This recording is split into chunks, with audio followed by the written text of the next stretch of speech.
अवधूत चिंतन श्री गुरुदेव दत्त श्री स्वामी समर्थ। माझ्या चॅनलमध्ये तुमचं सगळ्यांचं मनापासून खूप खूप स्वागत, आभार। चला तर मग आज आपण 21 दिवसापासून जी सेवा करत होतो, स्वामी सेवा करत होतो, स्वामीची आतुरतेने वाट पाहत होतो, तो स्वामी प्रगट्य दिन, स्वामी प्रगट झालेला दिवस म्हणजे 31 मार्च ह्या दिवशी स्वामी महाराज प्रगट झाले होते, म्हणून आपण स्वामी प्रगट दिन साजरा करत असतो। आपल्या आवडीचा दिवस आहे, आपल्या आवडीच्या स्वामी महाराजांचा वाढदिवस आहे उद्या, म्हणून आपण स्वामी महाराजांच्या ह्या साध्या सोप्या सेवा करायच्या आहेत, पण भक्तीने, भावाने, श्रद्धेने। आपण जसं आपल्या मुलांचं वाढदिवस साजरा करतो तशाच प्रकारे आपल्या स्वामी महाराजांचं वाढदिवस साजरा करायचा आहे। प्रगट दिन म्हणजे त्यांचं जन्मदिवस, जन्मदिवस म्हणजे बर्थडे आपल्या भाषेमध्ये। स्वामी महाराज आपल्या आवडीचे, सगळ्या भक्तांच्या आवडीचा दिवस, हा आनंदाचा दिवस, हा हृदयामध्ये सामावून घेण्याचा दिवस। तर ह्या दिवशी आपल्याला आपल्या स्वामी महाराजांची यथाशक्ती जेवढं होईल तेवढी आपल्याला सेवा करायची आहे। आता सुरुवात कशी करावी? आपल्याला लवकर सकाळी उठून ब्रह्ममुहूर्तावर उठून स्नान करून सूर्याला जल अर्पण करायचं आहे। पहिली तर सुरुवात आपल्याला सूर्यापासूनच करायची आहे।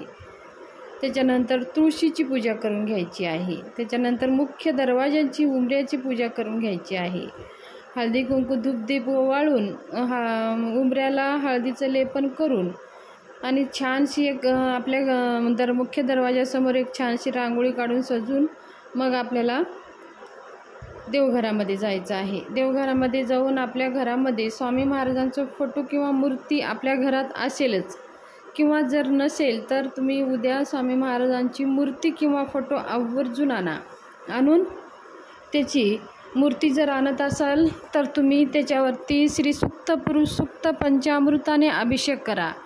जर फोटो आणत असाल तर फोटो श्रीसूक्त म्हणून, पुरुषसूक्त म्हणून फोटोला पुसून घ्या, म्हणत पुसून घ्या आणि त्या फोटोची पंचोपचार पूजा करा आणि त्याला फोटोला आसन द्या, एक पाट घ्या, त्याच्यावरती आसन द्या, त्याच्यावरती स्थापना करा।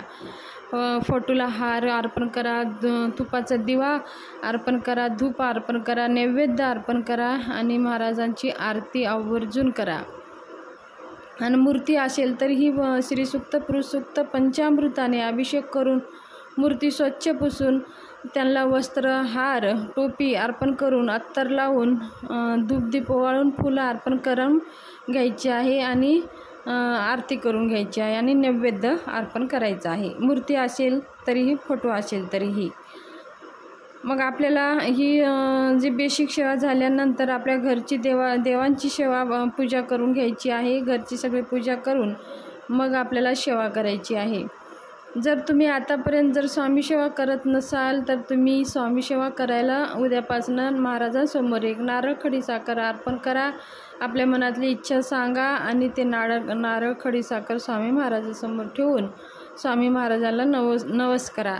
जर तुम्ही सेवा करायला सुरू करत असाल, स्वामी सेवा करायला सुरू करत असाल तर नारळ, खडी साखर ठेवून त्यांना सांगा की आजपासनं मी तुमची सेवा करत आहे। श्री स्वामी समर्थ मंत्रांचं 11 माळी आणि श्री स्वामी चरित्र सारामृत ह्यांचे 3 अध्याय दररोज मी वाचणार आहे आणि 11 वेळेस तारक मंत्र म्हणणार आहे।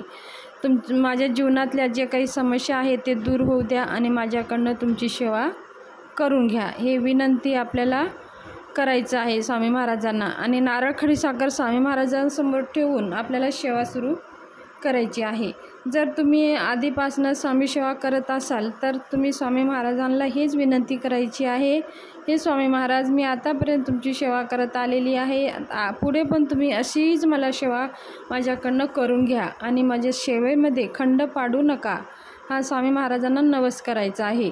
स्वामी महाराजांना नवस असा करायचं नाही की स्वामी महाराज माझी हे काम होऊ द्या की मी तुम्हाला 1 किलो पेढे देते, स्वामी महाराज माझं ते काम होऊ द्या की मी तुम्हाला 10 नारळ देते, असला नवस कधीही स्वामी महाराजांना करायचा नसतो। स्वामी महाराजांना कोण आहे आपण देणारे? स्वामी महाराजच आपल्याला देत असतात। स्वामी महाराजांना देण्याची आपली काय ताकद आहे?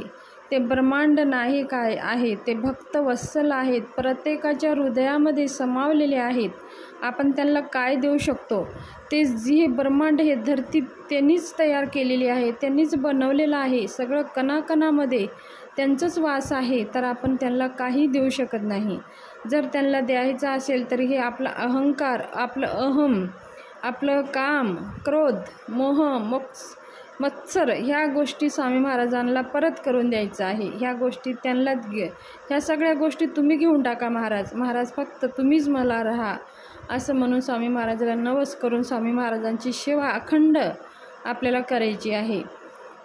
असं केलं. सेवा झाल्यानंतर जर आपल्याला वेळ असेल तर एका स्वामी महाराजांच्या मंदिरामध्ये, मठामध्ये जाऊन आपण स्वामींचं दर्शन घेऊन यथाशक्ती आपल्याला दान धर्म करायचं आहे. त्याचबरोबर स्वामी महाराजांना बघा, नैवेद्य आपण घरामध्ये जे काही नैवेद्य बनवलेलं आहे ते नैवेद्य आपण दररोज दाखवतो. पण स्वामी प्रगट दिन असल्यामुळे त्यांच्या आवडीचं नैवेद्य त्यांना दाखवायचं आहे. आवडीचं नैवेद्य म्हणजे त्यांना भाजीमध्ये भाजी, घेवड्याची भाजी खूप आवडते आणि लाडूमध्ये लाडू हे बेसनाचे लाडू महाराजांना खूप आवडतात. तर आपल्या नैवेद्यामध्ये बेसनाचे लाडू आणि घेवड्याची भाजी ही 2 असायलाच पाहिजे. बाकीच्या भाज्या तुम्ही करू शकता, पण ह्या 2 भाज्या पण त्याच्यामध्ये ॲड पाहिजे. तुम्ही नैवेद्य घरी दाखवा किंवा तुम्ही केंद्रामध्ये दाखवा. तर हे नैवेद्य स्वामी महाराजांना आवडीचं नैवेद्य आहे. घेवड्याची भाजी आणि बेसनचे लाडू महाराजांना खूप आवडतात, म्हणून नैवेद्य आपण दाखवत असताना ह्या दोन्ही भाज्या आपल्या नैवेद्यामध्ये असायला पाहिजे. आणि उद्या स्वामी महाराज प्रगट दिन असल्यामुळे दिवसभरामध्ये मंदिरात जाऊन यथाशक्ती आपण दान करायचं आहे. तुम्ही केळी दान करू शकता, पेढे दान करू शकता, मिठाई दान करू शकता किंवा तुम्ही अन्नदान करू शकता. यथाशक्ती तुमच्या ऐपतीनं तुम्ही हे सगळी सेवा करू शकता. तर आवर्जून आपल्याला स्वामी महाराजांच्या मंदिरामध्ये, मठामध्ये किंवा केंद्रात जायचं आहे. केंद्रात जाण्याच्या आधी आपल्याला तिथं औदुंबर असतोच. औदुंबरला 11 प्रदक्षिणा करूनच मग आपल्याला स्वामी महाराजांचं दर्शन घ्यायला जायचं आहे. असं मानलं जातं औदुंबरच्या झाडावरती साक्षात महाराजांचं वास असतं, म्हणून आपण मंदिरात जाण्याच्या आधी महाराजांचा, औदुंबरावरच्या महाराजांचा आशीर्वाद घेऊनच मग आपण मंदिरात प्रवेश करायचा आहे. 11 वेळेस प्रदक्षिणा करायचं आहे. 11 वेळेस प्रदक्षिणा करताना पण काही लोक ही चुका करत असतात की प्रदक्षिणा असं जसं दोरा आपण गुंडाळतो तसंच प्रदक्षिणा करत असतात.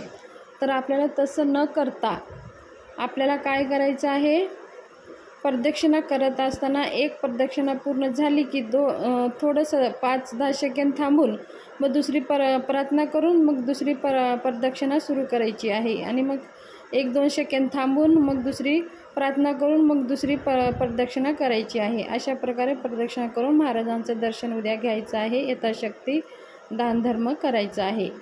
तर ही स्वामी प्रगट दिनविषयी तुमच्याशी माहिती शेअर करावीशी वाटली. जर माहिती माझी आवडली असेल तर माझ्या चॅनलला सबस्क्राईब करा, लाईक करा आणि जास्तीत जास्त ग्रुपमध्ये हा व्हिडिओ शेअर करा.